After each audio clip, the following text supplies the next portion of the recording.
보인다 2부의 문을 활짝 열었습니다. 먼저 신세미 캐스터의 오늘 취업 정보 알려드림부터 만나보시죠.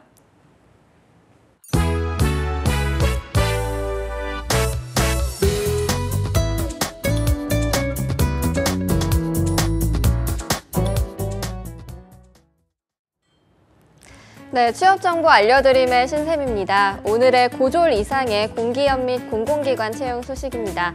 먼저 한국국제협력단에서는 법규 제도팀의 기간제 근로자를 모집하고 있는데요. 학력은 무관하고요. 관련 분야 실무 경력이 1년 이상인 분들을 우대하고 있습니다. 지원서는 3월 21일 오후 5시까지 받습니다. 다음으로 국방전직교육원에서는 일자리 지원부 직원을 채용하고 있습니다. 학력은 무관하지만 전역 장병 취업 지원 업무 경력이 있어야 지원할 수 있습니다. 그리고 컴퓨터 활용 능력 우수자를 우대하고 있고요. 모집 기간은 3월 25일 오후 5시까지입니다. 그리고 한국철도공사에서는 건축 분야에서 고졸 공개 채용을 진행하고 있는데요. 고등학교 졸업 학력을 지닌 분들이 지원할 수 있고요. 해당 직무와 관련해서 기능사 이상의 자격증을 소지할 경우 우대하고 있습니다. 지원서는 3월 28일 오후 2시까지 받습니다. 마지막으로 국립광주과학관에서는 과학문화 행사 운영과 전시물 유지 보수를 담당할 기간제 근로자를 모집합니다. 학력에 제한은 없지만 지원 분야에서 실무 경력이 1년 이상 있어야 지원할 수 있고요. 그래픽 관련 자격증 소지자를 우대하고 있습니다. 모집 기간은 3월 28일까지입니다. 이상으로 취업 정보 알려드림의 신샘이었습니다.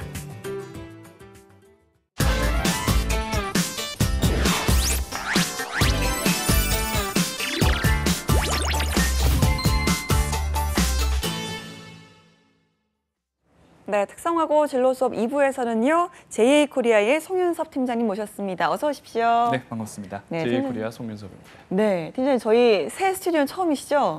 네, 굉장히 밝고 더 네. 멋지게 바뀐 것 같아요. 네. 약간 우리 고졸 학생들 네. 취업을 응원하는 그런 네. 기분? 응원하는 그런 기분? 네, 네, 네, 네. 그렇죠. 오늘은 또 어떤 소식 전해주실 건지 들어볼까요? 네, 일부에서 진선미 선생님이 고졸 취업 활성화 방안에 대해서 말씀해 주셨어요. 핵심을 요약해 보니까 대략 이렇습니다. 일자리 늘리겠다. 그리고 일자리 수준 높이겠다. 그리고 취업 이후에 학습이라든가 경제적 자립을 돕겠다. 그 정도인 것 같은데요. 그중에서도 공공기관에서 고졸 채용 확대한다는 소식이 아마 핵심이 아닌가 합니다. 오늘 공공기관과 공기업에 대한 이야기 나눠볼까 합니다. 알겠습니다. 아무래도 이제 고졸 채용 인원을 확대한다라고 하니까 뭐 다시 한번 또 특성화고 학생들도 그럼 나도 다시 한번 공기업 도전 이런 생각도 많이 할 것 같은데요. 일단 어떤 내용부터 저희가 이야기를 좀 해볼까요? 네. 네, 오늘 공공기관 취업에 관심 있는 학생들이라면 이 정도는 좀 알고 시작하자 이런 내용 위주로 설명을 좀 드릴 텐데요. 우선 시작은 약간의 경제학 강의 수업이 되지 않을까 생각을 하는데 혹시 경제 3주체라는 단어 들어보신 적 있으신가요? 예. 네. 들어만 봤네요. 네. 그렇죠. 돈을 쓰고 돈을 벌고 네. 그리고 돈을 관리하는 그런 경제 활동을 벌이는 세 주체 주인공이라고 할 수 있습니다. 가계, 기업, 정부라고 보통 얘기를 하는데요. 이 공기업이라는 단어가 조금 이상해요. 공이 들어갔으니까 뭔가 공공인 것 같긴 한데 또 기업이 들어갔으니까 기업인 것 같기도 하고. 그렇죠. 이 공기업은 공공일까요? 그러니까 곧 정부일까요? 기업일까요? 조금 어려운 문제인데 경제학의 아버지라고 불리는 아담 스미스라는 분이 계십니다. 옛날 분이신데 우리가 채택하고 있는 이러한 자유로운 시장경제 체제에서는 보이지 않는 손이라는 게 있어서 여기서 보이지 않는 손은 가격을 뜻하는데요. 이 가격에 따라서 수요와 공급이 조절되면서 굉장히 효율적으로 이 세상에 필요한 자원이 필요한 곳을 찾아서 움직이게 된다. 이런 뜻의 보이지 않는 손 이론을 얘기하셨는데 그런데 이렇게 이론적으로는 완벽하다고 생각됐던 보이지 않는 손의 기능 그 시장의 기능이 때때로는 제대로 작동되지 않는 경우가 나타나기 시작했어요. 이게 바로 시장의 실패라고 말을 합니다. 예, 오늘 심상치가 않습니다. 정신 똑바로 차리고 들어야 될 것 같은데요. 자, 시장의 실패라고 말씀을 하시는 게 일단 이제 자본주의 시장 자체에서의 정부 개입이 최소화가 돼야 되는데 그러다 문제가 자꾸 생기다 보니까 어떤 여기에 대한 필요에 의해서 공기업이라든지 공공기관들이 생겨나고 있는 거잖아요. 네, 조소연 아나운서께서 굉장히 경제학 수업 열심히 들으셨나 봐요. 아니요, 안 들었어요. 전 대본 열심히 읽었습니다. 대본. 네. 네. 네. 사실 이 정부의 역할이라는 건 시대마다 좀 변화가 있었습니다. 정부가 너무 역할을 하지 않아서 문제가 많이 발생하면 정부가 개입을 늘리고요. 정부가 또 개입을 너무 많이 해서 문제가 발생하면 개입을 줄이는 방식으로 계속 인류 역사가 변화해 왔는데요. 어쨌든 이 시장의 실패라는 문제를 해결하기 위해서 정부는 많은 노력을 기울이고 있는데 이 시장의 실패에도 종류가 있습니다. 첫 번째로는 독과점의 문제인데요. 예.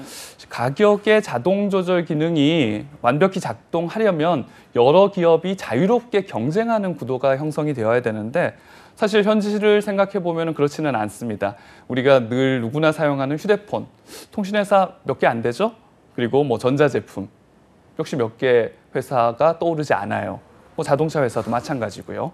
그래서 실제로는 이런 몇몇 거대한 기업이 큰 영향력을 발휘하는 독과점 시장이 형성되기 때문에 이게 시장의 실패라고 할 수 있습니다. 자, 그리고 두 번째 시장의 실패가 있는데요. 공공기관과 관련이 있으니 잘 들어보시면 공공재가 부족하다는 거. 그러니 사회나 국가 전체적으로 꼭 필요한 어떤 상품이나 서비스가 부족하다는 게 이 시장의 실패의 하나인데요. 뭐 예를 들면은 우리나라를 지키는 것, 국방, 그리고 뭐 어디에 갈 때 꼭 필요한 도로, 항만, 철도, 심지어는 뭐 우리가 길을 가면서 늘 볼 수 있는 가로등 같은 것도 어떤 개인이 혼자서 하기에는 너무 크고 거대한 역할일 뿐더러 남을 위해서 그렇게 돈을 쓰는 사람이 그렇게 흔치 않습니다. 그래서 공공재 부족이라는 것도 시장의 실패의 하나라고 볼 수 있겠죠. 또 하나 마지막으로 외부 효과라는 게 있는데요. 개별 기업이나 개인이 자유롭게 경제활동을 하고 있는데 그 과정에서의 어떤 부수적인, 외부적인 여러 현상이 생기는 게 외부 효과라고 할 수 있습니다. 근데 이 외부 효과는 재밌는 게 좋은 것도 있고 나쁜 것도 있어요. 예를 들면 좋은 걸 말씀드리면 제가 꿀을 생산하는 양봉업자라서 벌을 엄청나게 많이 만들었어요. 그러면은 부가적으로, 부수적으로 옆에 있는 과수원이 굉장히 잘 됩니다. 네. 벌이 많으면 과일이 잘 열리고 맛있어지거든요. 그래서 이런 좋은 것도 있지만 환경오염 같은 안 좋은 것도 있어서 정부에서는 이러한 시장의 실패에 대응해서 특히 공공재 부족과 외부 효과라는 그런 시장 실패에 대처해서 공공기관을 만들어 개입하고 있고요. 공공기관의 일부가 우리가 관심 가지는 공기업이라고 할 수 있겠습니다. 알겠습니다. 근데 이제 우리 친구들이 느꼈을 때 어디는 공공기관이고 어디는 또 아닌지 이 정확히 좀 구분이 힘든 것 같아요. 일단 네. 어디가 공공기관인지부터 저희가 한번 정확히 좀 살펴보고 싶어갈까요? 네, 사실 이 체계가 단순히 이해하기는 어려울 수도 있는데 제가 준비한 표를 한번 보시면서 설명을 드리도록 하겠습니다. 우리가 크게 공공기관이라고 하는 거는 공기업도 있고요. 그리고 이후에 소개드리겠지만 준정부기관, 뭐 기타 공공기관 그렇게 크게 세 분류인데 특히 그 중에서도 가장 관심 있는 공기업 다시 두 가지 분류로 나뉩니다. 시장형 공기업과 준시장형 공기업. 쉽게 말씀드리면 시장형 공기업은 조금 더 기업의 성격이 강하다. 준시장형 공기업은 조금 더 정부의 성격이 강하다. 그렇게 네. 생각하시면 쉬운데요. 자산 규모 2조 원 이상이고 자체 수입액이 85% 이상인 공기업이 시장형 공기업이고 한국전력공사, 한국수력원자력, 인천국제공항 등 16개가 지정되어 있습니다. 준시장형 공기업은 한국도로공사, 한국토지주택공사 등 20개 선정이 돼 있고요. 예. 네네. 자, 그리고 공기업 다음으로 준정부기관이라는 게 있습니다. 여기도 다시 두 가지 분류로 나뉘는데요. 기금관리형 준정부기관, 위탁집행형 준정부기관. 말 그대로 기금관리형이라는 거는 우리가 정부에서는 굉장히 다양한 기금들이 있어요. 어떤 특수한 목적을 위해서 만들어 놓은 돈이에요. 그 돈을 관리하는 걸 이런 준정부기관, 기금관리형 준정부기관에 맡겨서 하고 있는데 공무원 연금공단, 국민연금공단, 근로복지공단, 한국주택금융공사 등 이러한 기관들 총 14개가 지정돼 있습니다. 위탁집행형 준정부기관도 있는데 기금관리형을 제외한 79개의 기관이고요. 국민건강보험공단이나 교통안전공단 등이 포함되고 있고 기타 공공기관이라는 것도 있어요. 네. 이게 뭐냐면은 공기업이나 준정부기관을 제외하고 주로 연구기관이나 학교나 병원 같은 것들이 기타 공공기관으로 지정돼 있는데 210개, 그러니까 굉장히 많은 숫자가 공공기관으로 지정돼 있다. 이렇게 이해하실 수 있습니다. 알겠습니다. 공공기관의 종류에 대해서 좀 살펴주셨는데요. 이름이 다 어렵네요. 분류가 시장형 공기업, 준시장형, 기금관리형, 준정부기관. 저 이게 너무 어려운 것 같아요. 이걸 좀 공공기관을 분야별로 한번 나눠볼까요? 네, 다른 방식으로 좀 설명을 드리면은 네. 조금 더 이해 쉬울 수도 있을 것 같아요. 네. 공공기관의 하는 일 기준으로 분류를 좀 해드리면요. 우선 공공에 필요한 일을 하는 거잖아요. 그래서 우리가 잘 아는 사회간접자본, SOC 분야에 한국토지주택공사나 한국도로공사, 한국국토정보공사 보시면은 이름들이 뭐 주로 땅 아니면 도로, 철도 네. 이런 우리가 흔히 기간산업이라고 부르는 그런 사회간접자본 이런 거 아무도 개인이 만들 수는 없어요. 네. 국가에서 직접 운영을 해야 되는데 이런 공공기관들이 SOC, 사회간접자본 분야에 있다. 그렇게 보시면 되고요. 그다음에 또 굉장히 큰 분야 중에 하나가 에너지 분야예요. 이름만 보시면은 아실 만한 한국전력공사, 그리고 한전 KPS, 한국수력원자력, 한국가스기술공사. 뭐 제가 하나하나 다 불러드리기 어려울 만큼 개수가 많은데 지금 자료에 보시면 자료에 보시면은 뒤에 숫자가 있습니다. 괄호에 네. 숫자가 있는데 그러네요. 이거는 설명을 드리면 올해 2019년에 각 공공기관별로 채용이 예정되어 있는 채용이 네. 계획되어 있는 그런 인원의 숫자예요. 네. 그래서 그럼 한국전력공사면 네. 200명을 뽑는다 이런 말씀이시죠? 예, 맞습니다. 사실 이게 아직 모집 공고가 안 나온 것들이 대부분이라 확정적으로 무조건 이렇게 한다라고 제가 말씀드리기는 어려우나 올해 초까지의 어떤 그 기관별 발표 자료에 의하면 이렇게 채용 계획이 있다, 고졸 채용 계획이 있다 이렇게 보시고 조금 더 관심 가지시라는 의미에서 채용 인원이 많은 순서대로 정리를 해놨습니다. 네. 알겠습니다. 자, 그리고 에너지 분야 다음으로도 좀 소개를 드릴게요. 에너지 다음으로 금융 분야가 있고요. 네. 한국조폐공사나 신용보증기금, 그리고 산업진흥정보화 분야에 승강기 안전공단 이런 기관들이 있고 고용, 보건복지 분야에도 많이 있는데 국민건강보험공단, 그리고 국민연금공단, 공무원연금공단 이런 기관들이 있습니다. 역시 괄호 안의 숫자는 고졸 채용이 예정돼 있기 때문에 좀 더 관심 가져보시라는 뜻에서 대표적으로 지금 소개를 드리고 있고요. 농림수산환경 분야에 국립공원관리공단이 있고 연구교육기관, 기타 공공기관의 연구나 연구소들이 많다고 했는데 국방과학연구소, 그리고 학교법인 한국폴리텍, 강릉대학교 병원 등이 고졸 신입사원을 채용할 계획이 있다. 이렇게 말씀드리겠습니다. 알겠습니다. 주로 뭐 이름에서는 뭐 공사라든지 공단으로 끝이 나거나 한국이라든지 국립 뭐 이런 국민 이런 것들이 좀 붙으면 그래도 공기업이나 공공기관 이런 공통점이 좀 있지만 100%는 또 아니잖아요. 네. 이런 건 어느 정도는 좀 구분을 할 수 있다 않을까라는 생각이 듭니다. 자, 그럼 이제 특성화고 학생들 구분은 좀 했고 다음으로 가장 궁금해하는 게 어떻게 하면 공공기관에 취업할 수 있을까 아니겠습니까? 네, 맞습니다. 취업이 가장 중요하죠. 네. 먼저 취업의 첫걸음이죠. 채용 공고를 꼭 정확하게 확인하십시오. 아까 제가 채용 예정 인원 말씀드렸지만 결국에 가장 중요한 거는 각 개별 기관들의 채용 공고입니다. 어떤 기관에서 언제 채용을 진행하는지 확인하시는 게 기본이고요. 그리고 어떤 직무에서 몇 명의 인원을 채용하는지가 또 중요하겠죠. 그리고 본인이 거기에 지원 가능한 대상인지를 확인하셔야 됩니다. 예를 들면 학력, 그리고 학과, 자격증에 제한 사항이 있어요. 그런 제한 사항을 제대로 확인하지 않고 무턱대고 지원할 수는 없겠죠. 그리고 그게 끝났다면 전형 단계랑 평가 요소를 좀 보셔야 될 것 같아요. 뭐 어느 기관, 기업이나 서류 전형하고 면접하는 건 뭐 기본적일 텐데요. 그 사이에 직무능력 검사나 인성 검사 같은 어떤 시험의 일종이 들어갈 수도 있습니다. 그런 것들 전형 단계를 정확하게 확인하시고 거기에 대한 준비도 하셔야 되고, 그다음에 또 하나 합격하시면 어디서 근무하게 될지 예. 그것도 중요한 요소 중에 하나겠죠. 그렇죠. 자, 그럼 채용 공고 확인하는 거 중요합니다. 그러면 이제 어떤 공공기관에서 채용을 하는가 이것도 중요하잖아요. 네.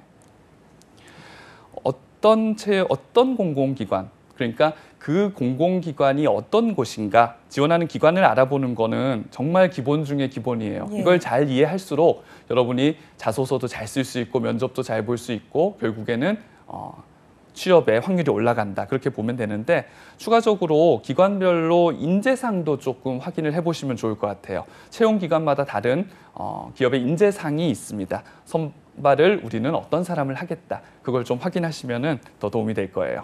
네, 근무를 하는 곳을 확인을 하고요. 자, 요즘은 뭐 사기업도 많이들 좀 참고를 하지만 공공기관 채용하면 빼놓을 수 없는 키워드가 NCS잖아요. 그러다 보니까 본인의 직무를 좀 확인하는 것도 중요하겠죠. 네, 맞습니다. NCS라는 거는 국가 직무 능력 표준이라는 뜻인데요. 이 채용 직무별로 채용 직무의 설명 자료가 있습니다. NCS 기반으로 상세하게 설명이 돼 있기 때문에 반드시 확인하셔야 되는데 뭐 일반적으로는 대략 이렇습니다. 사무 직무에 지원을 하는 거는 우리 특성화고 학생들 중에서도 특히 상업 계열 학생이 되겠죠. 그리고 그 친구들은 일반적으로 경영이나 총무, 회계, 재무 분야의 업무를 맡게 되는 겁니다. 그리고 공업 계열 학생들의 경우에는 전문 지식이나 자격을 가진 친구들이 많이 있는데 그분들은 각 공공기관별로 고유의 업무를 수행하게 되는 그런 기술직 업무를 맡게 되는 그런 경향이 있겠죠. 알겠습니다. 공공기관 종류 또 분야별 공공기관에 대해서 알아봤고요. 또 채용 과정에 필요한 내용도 확인을 했습니다. 다음으로는 좀 어떤 걸 알아볼까요? 네, 이 정도로 말씀을 드리면서 추가적으로 공공기관 분야별로 아까 제가 소개를 해드렸는데요. 그 분야별로 조금 더 깊이 있게 이해해보는 시간을 가져보면 좋을 것 같아요.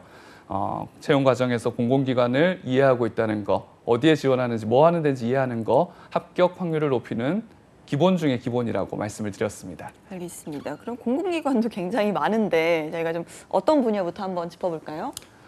네, 아까 자료에서 보여드렸듯이 올해 가장 많은 인원이 채용되고 있고 저도 관심 있게 보고 있는 분야가 있는데요. 네. 바로 에너지 산업, 에너지 산업과 관련된 공공기관들입니다. 우리가 흔히 에너지 산업이라고 하면은 조금 어려운데 힌트를 드리면 기관의 이름에 답이 있는데 석탄, 석유, 가스, 화력, 수력, 원자력, 전력 이런 단어가 들어가면 에너지 분야의 공공기관이다 생각하시면 될 것 같습니다. 알겠습니다. 아까 저희가 좀 알아봤을 때 그 괄호 뒤에 올해 채용하는 인원 수를 또 적어놨다고 하셔서 그 한국전력공사 한전에서 가장 또 채용을 많이 하더라고요. 맞습니다. 우리나라 공기업 중에 아주 대표적인 곳이고요. 뭐 규모도 굉장히 큰데 네. 조금 자세히 설명을 드리면 그 에너지 산업이라는 게 사실 전기는 누구에게나 필요하고 그리고 너무나 중요한 요소이기 때문에 공기업에서 이렇게 진행을 하는 거거든요. 한전과 관련해서 말씀을 좀 드리면은 가장 우리나라 에너지 산업의 중추다. 가장 중요한 역할을 맡고 있다. 그렇게 생각을 할 수 있을 것 같은데 한국전력공사의 좀 자세한 자료를 보여드리면서 설명을 네. 드리는 게 좋을까요? 네. 먼저 한국전력공사의 기관 소개. 한국전력공사법이 따로 있어요. 예, 한국전력공사라는 걸 만들어줄 그런 법이 따로 있기 때문에 네. 전력 자원을 개발하고 그다음에 발전하고 송전하고 변전, 배전하는 등의 그런 업무를 담당하는 게 한국전력공사이고요. 직원 수가 지금 벌써 2만 명이 넘는 그런 큰 기업입니다. 본사가 전라남도 나주에 있는 그런 기관이고요. 네. 그래서 이 그 한국전력공사 같은 경우에는 원래 채용될 인원이 아까 말씀하셨듯이 200명 정도 네, 계획이 돼 있는데 여기에 관심을 좀 가져보시는 게 좋을 것 같습니다. 알겠습니다. 그럼 이제 에너지 분야의 공공기관에 취업하고자 하는 학생들 유의할 점 같은 게 있다면 소개를 좀 해주시죠. 네, 본인이 취업하고자 하는 그 기관이 전기를 만들어내는 과정, 그러니까 자원을 먼저 확보하고 그다음에 발전소를 돌리고 그다음에 어딘가로 보내는 송전, 그리고 가정용으로 또는 기업용으로 쓸 수 있게 만들어주는 변전이 있고요. 그다음에 실제로 각각의 사용처로 배달해주는 배전이 있는데 그 과정에서 어떤 단계에 쓰이는지 그걸 먼저 좀 생각을 하셔야 될 것 같아요. 그래서 내가 하는 일이 어떤 분야에 기여하는구나 그걸 기본적으로 아셔야 되고요. 그리고 공공기관은 궁극적으로는 국민과 사회를 위해서 일하게 됩니다. 그래서 높은 수준의 직업윤리의식 그리고 사명감이 있어야 일할 수 있는 기본 자세가 된다고 볼 수 있겠어요. 알겠습니다. 그 에너지 분야에서 주목할 만한 공공기관 첫 번째로 한국전력공사 소개를 해주셨는데요. 다음으로는 또 저희가 어디를 알아볼까요? 네, 한국전력공사 외에도 몇몇 기관들이 있습니다. 이름에서부터 알 수 있는 한전과 관련이 있구나 싶은 한전 KPS라는 네. 회사가 있는데요. 이 회사를 조금 소개를 드리는 것도 좋을 것 같습니다. 네, 한전 KPS에 대해서 말씀드리면 한국전력이 하는 그런 전기와 관련된 여러 업무가 있는데 그와 관련해서 발전 설비 그리고 송전 변전 설비에 대해서 정비를 전문으로 하는 회사예요. 그러다 보니 아무래도 기술과 관련된 그런 직무에서 채용을 하게 될 것 같습니다. 직원 수가 약 6천여 명에 이르는 전라남도 나주에 본사가 있는 그런 회사입니다. 네, 알겠습니다. 다음으로는 저희가 또 어디를 한번 알아볼까요? 네, 다음으로 한국수력원자력에 대해서 소개드리면 좋을 것 같습니다. 한국수력원자력은 그 전력을 안정적으로 공급하기 위해서 다수의 수력발전소 그리고 원자력발전소 이름에 그대로 드러나듯이 그런 발전소를 운영하는 발전회사라고 할 수 있고요. 직원 수가 1만 2천여 명이 넘습니다. 본사는 경상북도 경주에 있습니다.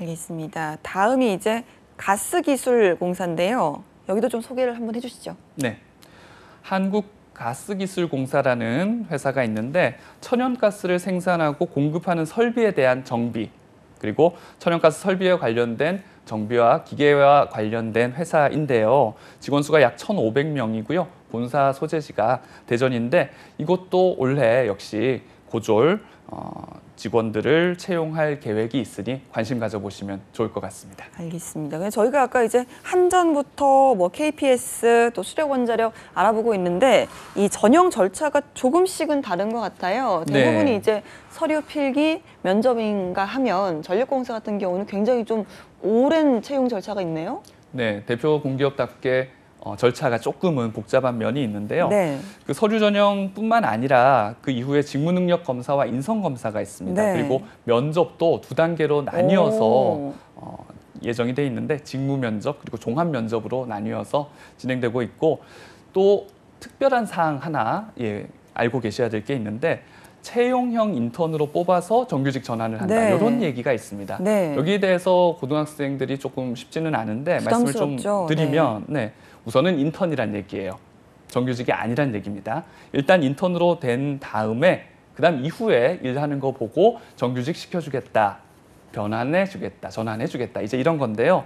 근데 제가 알아보니까 작년 같은 경우에 약 95%의 인턴들이 정규직으로 전환이 되었다고 합니다. 사실상 특별한 결격 사유, 특별한 문제가 없는 한은 기본적으로 전환이 반드시 된다. 그렇게 안심하고 지원하시면 되겠습니다. 알겠습니다. 올해 또 대규모 채용이 예정되어 있는 에너지 분야의 공공기관 채용까지 저희가 짚어봤습니다. 자, 이제 마칠 시간이 됐는데요. JA코리아의 송윤섭 팀장님이었습니다. 오늘도 고맙습니다. 감사합니다. 네, 취업이 보인다. 오늘 준비한 내용은 여기까지입니다. 저희는 내일 오전 11시에 다시 돌아오도록 하겠습니다. 여러분 고맙습니다.